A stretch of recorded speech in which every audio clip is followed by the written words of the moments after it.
Good morning बच्चों, आप सभी मेरा चैनल सब्सक्राइब करें और लाइक करें। पिछली वीडियो में मैंने डिटरमिनेंट के बारे में बताया था। आज हम लोग बात करते हैं प्रॉपर्टी ऑफ डिटरमिनेंट। सारणिक के गुणधर्म जो कुछ होते हैं, कुछ प्रॉपर्टी होते हैं, उनके बारे में बात करते हैं। फर्स्ट प्रॉपर्टी क्या होती है? यदि किसी सारणिक का रो अथवा कॉलम का प्रत्येक अवयव शून्य हो तो वो सारणिक का मान क्या होता है? शून्य होता है। ठीक है, मतलब कोई भी रो अथवा कॉलम पूरे के पूरे अवयव कैसे हो जाए? अगर जीरो होते हैं तो उस सारणिक का मान क्या होगा? शून्य होगा। तो इसके हम प्रूफ की बात कर लेते हैं। ठीक है, कोई भी एक सारणिक ले लेते हैं, A1 B1 C1 0 0 0 और A2 B2 और C2। ठीक है भाई, अब इसको हम ओपन करते हैं, क्या आ जाएगा बताओ भाई? A1 के थ्रू R1 के थ्रू ओपन करेंगे, R1 के थ्रू ओपन करेंगे तो क्या आ जाएगा भाई? 0 0 B2 और C2। ठीक है, फिर माइनस B1 ले लें क्योंकि माइनस आता है यहाँ पे, यह आ जाएगा 0 A2 0 C2। Okay, plus C1 लेंगे तो यह आ जाएगा 0 0 A2 और B2। ठीक है भाई, यहाँ से सॉल्व करेंगे A1 0 माइनस 0 हो जाएगा, minus B1 0 minus 0 plus C1 0 minus 0, कुल मिला कितना हो गया? 0। अब भाई अगर तुम्हें कोई डायरेक्टली ऐसे मिलता है, मानो एग्जाम्पल लेके और बात कर लेते हैं, जैसे हमारे पास लिखा है 2 3 1 0 0 0 5 6 8। ओके, तो इसका वैल्यू कितना हो जाएगा? 0 हो जाएगा। अब चलो एक और एग्जाम्पल ले लेते हैं, 7 6 0 4 माइनस 2 0 5 6 0। यहाँ पे क्या है? ये कॉलम हमारा क्या हो गया? 0 हो गया, तो इसका वैल्यू कितना हो जाएगा? 0 आ जाएगा। ओके, अब बात करते हैं सेकंड प्रॉपर्टी की। सेकंड प्रॉपर्टी क्या कहती है? यदि किसी सारणी की सभी रो अथवा कॉलम में, सभी रो को किस बदल ले? जो रो को किस बदल ले? कॉलम में, अथवा सभी कॉलम को किस बदल दे? रो में परिवर्तित कर दे, तो उस सारणी के मान में कोई परिवर्तन नहीं होता है। कहने का मतलब ये हुआ, कोई भी सारणी है उसका हम लोग ट्रांसपोज करें, कोई वर्ग आ गया उसको ट्रांसपोज कर दिया, ट्रांसपोज किया तो जो रो होगी कॉलम में पहुंच जाएगी, तो उसका मान में कोई परिवर्तन नहीं होता है। चलिए भाई इसका एक प्रूफ देख लेते हैं। चलो देखते हैं, जैसे हमने ले लिया A1 B1 C1 A2 B2 C2 A3 B3 और C3। चलिए इसको ओपन किया जाए, क्या आ जाएगा? A1 कोष्टक में क्या आएगा भाई बताओ? B2 C2 B3 C3, फिर आएगा minus B1 A2 C2 A3 C3 plus C1 जैसे A2 B2 A3 और B3। ठीक है ना, यहाँ से मिल जाएगा A1 कोष्टक में B2 C3 minus B3 C2 minus B1 A2 C3 minus A3 C2 plus C1 A2 B3 minus A3 B2। Okay, अब एक काम और करते हैं, इसका अंदर मल्टीप्लाई कर लेते हैं। मल्टीप्लाई करने में तो क्या जाएगा? A1 B2 C3 minus A1 B3 C2 minus B1 A2 C3 और प्लस का B1 A3 C2 plus C1 A2 B3 minus C1 A3 B2। Okay, किया। अब हमको क्या करना है? जो हमारा डिटरमिनेंट था उसके रो को कॉलम में चेंज करना है। ठीक,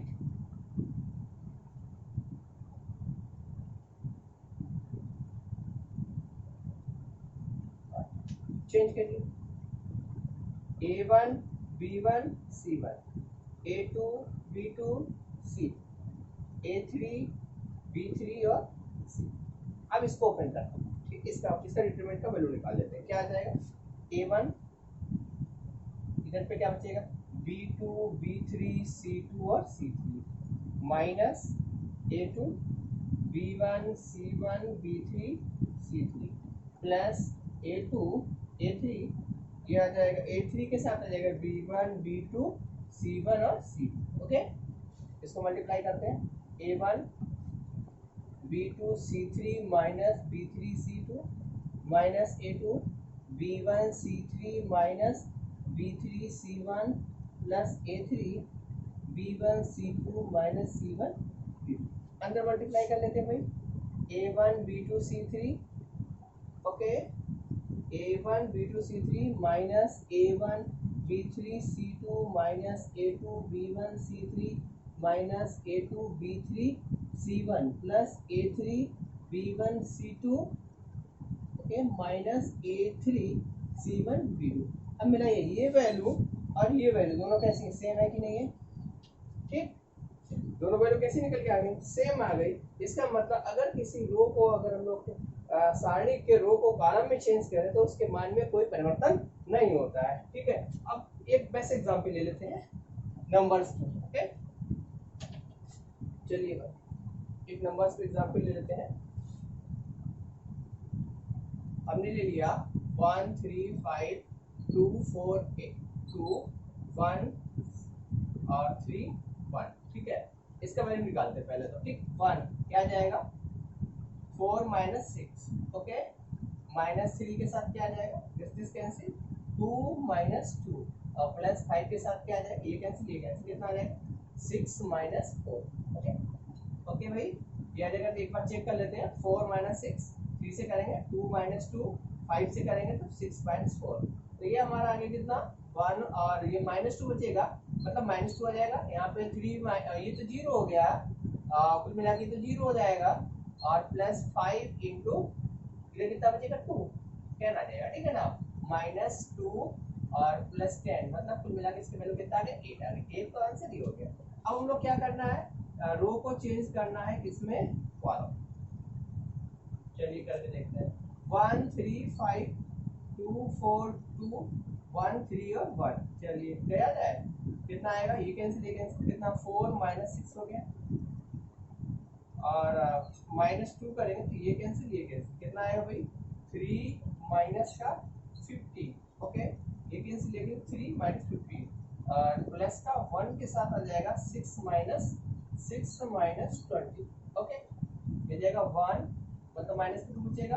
ओके, यहाँ पे कितना आएगा बताइए भाई 12 बचेगा, 12 में 24 हो जाएगा। ओके, यहाँ पे माइनस का 14। ठीक है ना, ये आ गया 24 माइनस 16 तो मिला कितना आ गया 8। देखो दोनों वैल्यू कैसी आएगी सेम आएगा। तो इट मींस अगर हम किसी सारणी को रो को कॉलम में चेंज करें, कॉलम को रो में चेंज कर दें तो उसके मान में कोई परिवर्तन नहीं होता है। अब बात करते हैं थर्ड प्रॉपर्टी की। ठीक है, प्रॉपर्टी नंबर थर्ड प्रॉपर्टी क्या होती है भाई?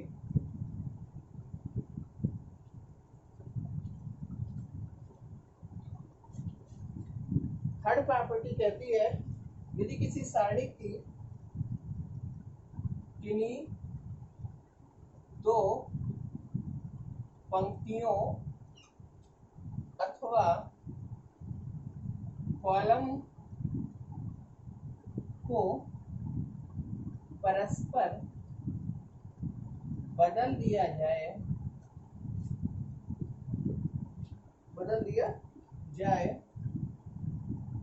तो उस सारणी का चिन्ह बदल जाता है। ठीक है ना, चलिए इसको ही देख लेते हैं। क्या होता है सारणी के मान का चिन्ह बदल जाएगा, जो भी मान निकालेगा वो माइनस का बाहर आ जाएगा। कहने का मतलब ये हुआ A1 P1 C1 A2 B2 और C2 है, A3 B3 और क्या C3। अगर हमने चेंज किया है, मान लो हमने पहले B1 B2 B3 लिख दिया और इधर पे A1 A2 A3 लिखा है, C1 C2 और C3 लिखा है, तो इसका क्या होगा माइनस बन जाएगा इस टाइप से। ठीक है, चलिए प्रूफ कर लेते हैं, लेके चलते हैं इसको। फर्स्ट पार्ट है A1 B1 C1 A2 B2 C2 A3 B3 और C3। तो इसका मान निकालेंगे क्या आ जाएगा A1 पुस्तक में B2 C3 minus B3 C2 minus B1 A2 C3 minus A3 C2 plus C1 A2 B3 minus A3 B2। Okay, इसका मान तो ये आ गया। ठीक, अब बात करते हैं दूसरे मान की।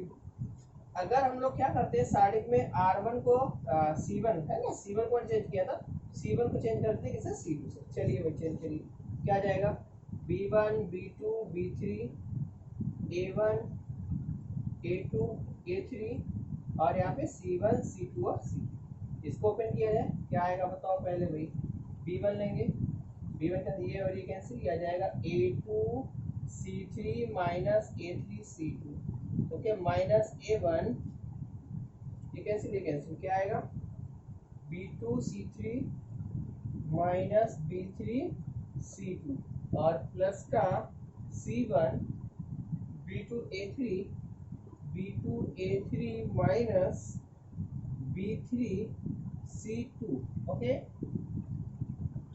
अंदर मल्टीप्लाई क्या करें, एक काम करते हैं हम लोग, हमें चाहिए क्या, C1 के साथ चाहिए, देखो ऊपर जरा ये A2, यहाँ से माइनस कॉमन ले लीजिएगा, यहाँ से माइनस कॉमन ले लीजिएगा और ये माइनस बना दीजिएगा, तो क्या आएगा, माइनस कोष्टक में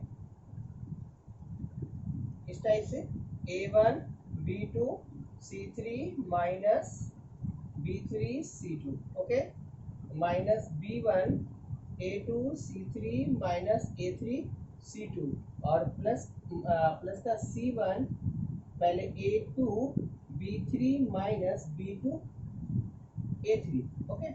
देखो ये वैल्यू कैसी मिली, निगेटिव मिली ना, इसका निगेटिव आ गया और है किसके मान के बराबर है, तो इसका जो मान होगा माइनस ऐसे लिख सकते हैं, A1 B1 C1 A2 B2 C2 A3 B3 C, ठीक है ना। जब हम लोग इसको आपस में इंटरचेंज करेंगे रो या कॉलम को, तो उसके सारणी का मान के साथ क्या चिन्ह आ जाएगा, माइनस का चिन्ह आ जाएगा। अब नेक्स्ट प्रॉपर्टी की बात करते हैं भाई, नंबर 4 क्या होता है भाई, 4 नंबर, यदि किसी सारणी की कोई दो पंक्ति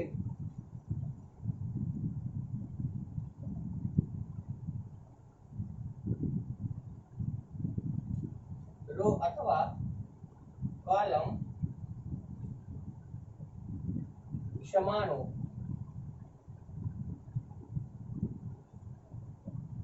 हो तो उस सारणी का मान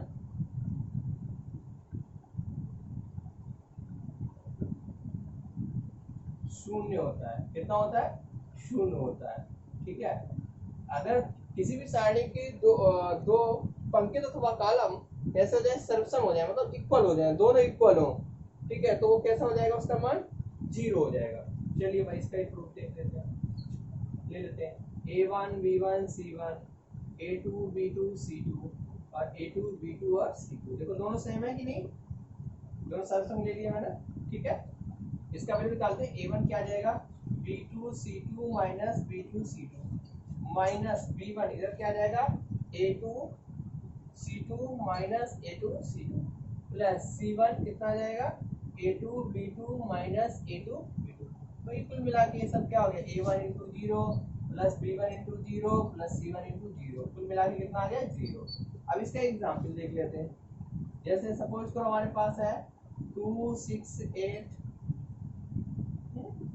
2 5 8 2 7 8। अब देखो यहाँ पे ये और ये दोनों कैसे हैं, बराबर है ना, नो सॉरी,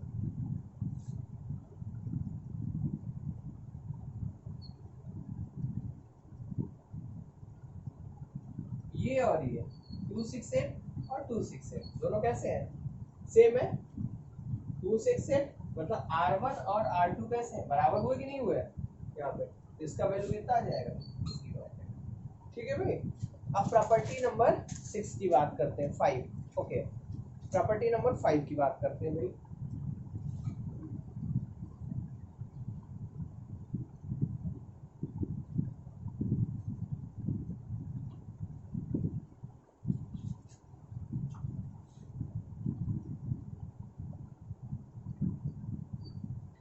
प्रॉपर्टी नंबर 5 कहती है, यदि किसी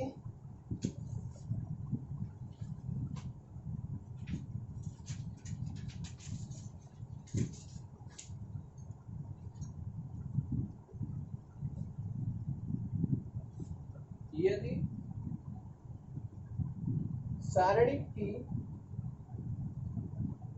किसी रो अथवा कॉलम का प्रत्येक अवयव दो या अधिक पदों का योगफल है तो सारणिक को उसी क्रम के दो या दो से अधिक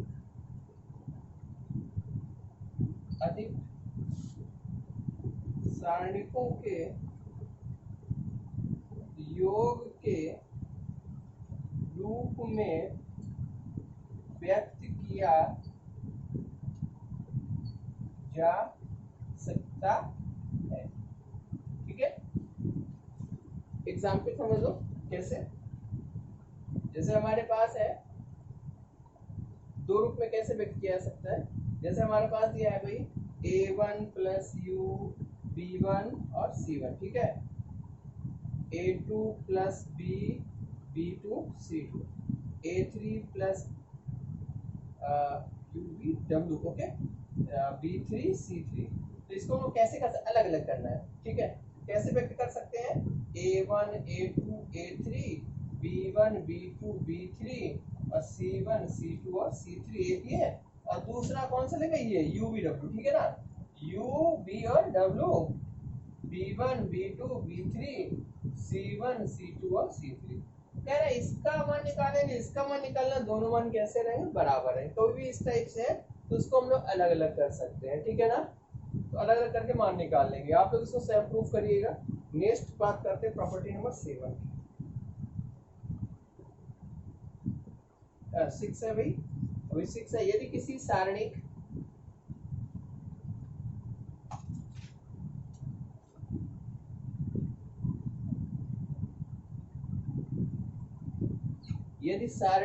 की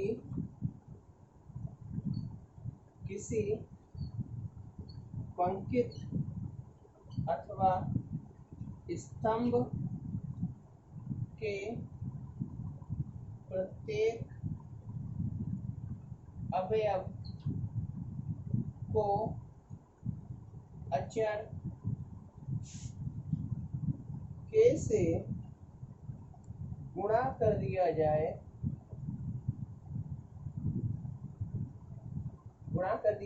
तो नए सारणिक का मान मूल सारणिक का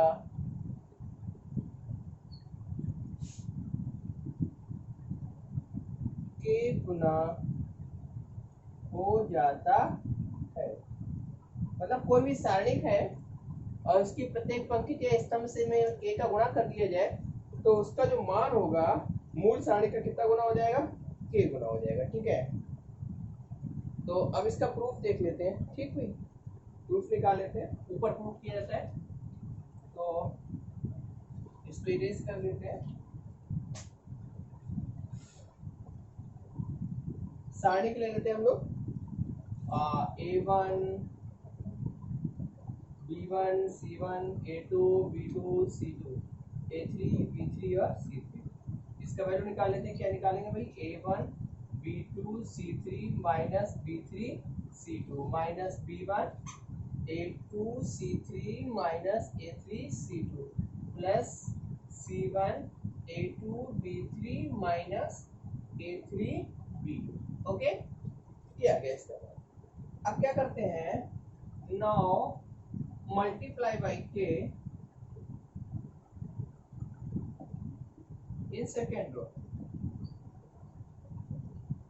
मतलब R2 में मल्टीप्लाई कर देते हैं। ठीक है, R2 में किससे मल्टीप्लाई करते हैं, k से। तो क्या बन जाएगा, a1 b1 c1 k a2 k b2 k c2। Okay भाई, और a3 b3 और c।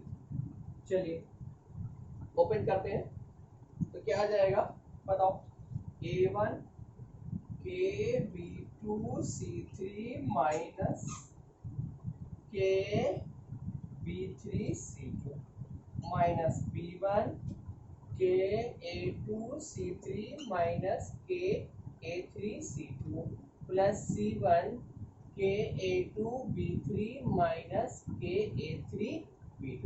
अब देखो के पूरे से क्या कॉमन आ जाएगा, के कॉमन आ गया, और ये क्या बना A1 B2C3 minus B3C2 minus B1 A2C3 minus A3C2 plus C1 A2B3 minus A3B2। देखो ये वैल्यू और ये वैल्यू सेम है ना, कितने गुना हो गया, के गुना हुआ कि नहीं हुआ। इस टाइप से अगर किसी में भी मल्टीप्लाई करेंगे तो वो कितना गुना हो जाएगा, के गुना हो जाएगा। ठीक है भाई। अब बात करते हैं प्रॉपर्टी नंबर 8 की।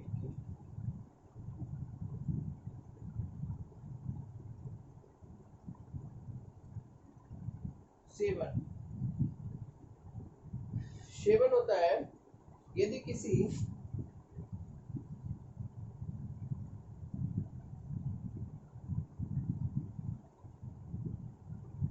सारणिक की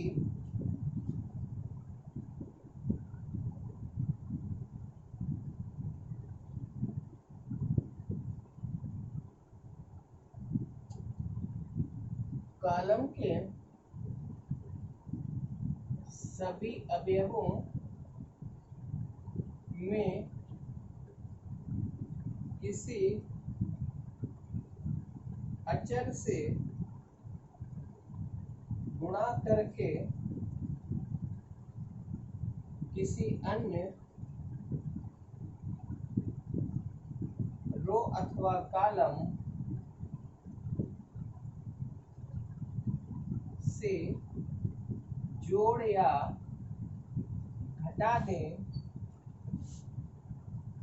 घटा दिया जाए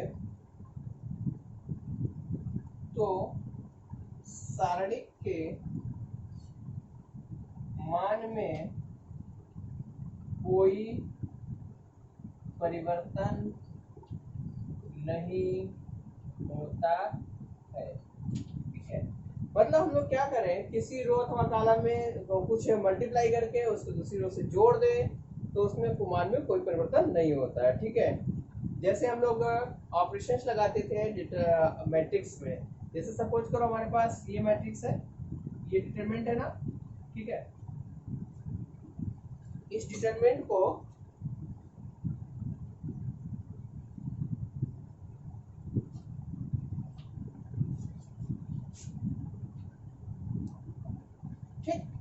इसमें हम लोग क्या करते हैं, C1 को रिप्लेस कर देते हैं C1 प्लस के C2 से, तो क्या बन जाएगा बताओ भाई, A1 प्लस के B1 A2 प्लस के B2 A3 प्लस के B, रिप्लेस कर दिया B1 B2 और B3 C1 C2 और C3। अब आपको करना है इसका वैल्यू निकालेंगे, इसका वैल्यू निकालेंगे, दोनों का वैल्यू सेम आएगा। ठीक है ना, यहाँ पे इसके मान में कोई परिवर्तन नहीं होगा। ठीक, तो आप इसको करिएगा सेम। अब बात करते हैं प्रॉपर्टी नंबर 8। प्रॉपर्टी नंबर 8 क्या होती है, यदि किसी सारणिक में के चर x निहित है तथा सारणिक के अवयव x में बहुपद है और x बराबर a रखने पर सारणिक का मान 0 होता है तो x माइनस a उस सारणिक का एक गुणनखंड होता है। ठीक है, यदि उसमें x निहित है, x है और सारणिक में एक बहुपद मिले हमको, x बराबर a रखें और सारणिक का मान कितना मिल जाए, 0, तो इसका मतलब क्या हुआ, x minus a is a factor of determinant. Okay, अब बात करते हैं आगे एरिया ऑफ ट्रायंगल की। ठीक है,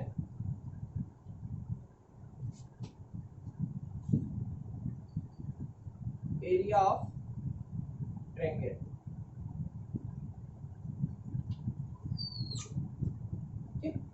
माना त्रिभुज के शीर्ष क्या क्या है, x1 y1 x2 y2 x3 और y3। तो जो त्रिभुज का क्षेत्रफल होगा उसके लिए सूत्र निकाल देते हैं, आ जाएगा 1/2 x1 y1 1 x2 y2 1 x3 y3 और 1। तो आप लोग त्रिभुज का क्षेत्रफल निकालेंगे इससे, और इसके लिए एग्जाम्पल समझ लें। जैसे मान लेते हैं किसी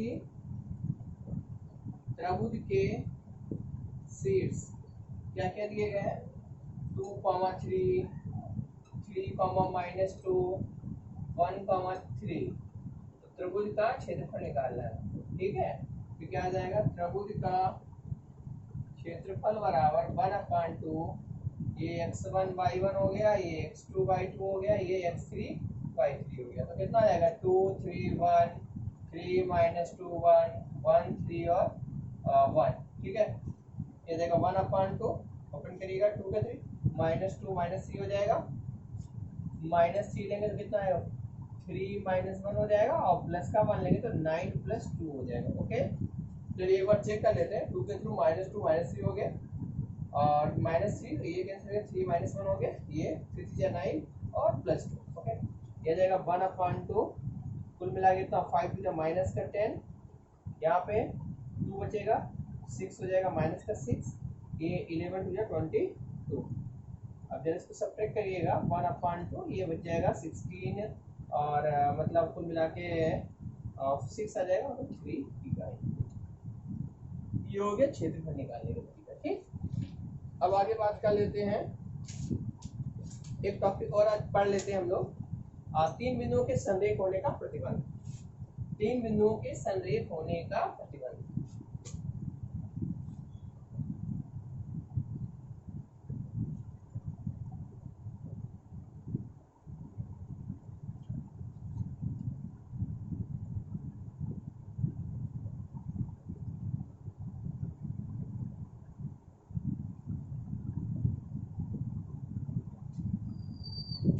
क्या बोलेंगे, कंडीशन फॉर कोलैरिटी ऑफ 3 पॉइंट्स, ठीक। लेट कर लेते हैं 3 बिंदु कौन कौन से हैं। 3 पॉइंट्स हमारे पास है, x1/1, x2/2 और x3/3। ओके, तो अगर ये संरेख है तो त्रिभुज का क्षेत्रफल जो होना चाहिए, क्या होना चाहिए, मतलब 1/2 mod x1/1 1, x2/2 1, x3/3 1 का वैल्यू कितना हो जाए, 0। अथवा हम लोग इसको ऐसे लिखेंगे, x1, x2, x3, y1, y2, y3 और 1, 1, 1, इसका वैल्यू कितना मिल जाए। अगर ये 0 आ गया तो इसका मतलब 0 बिंदु कैसे हो जाएंगे, संरेख हो जाएंगे, ठीक। इसका एक एग्जाम्पल देख लें या नेक्स्ट वीडियो में, ठीक है बच्चों, थैंक यू।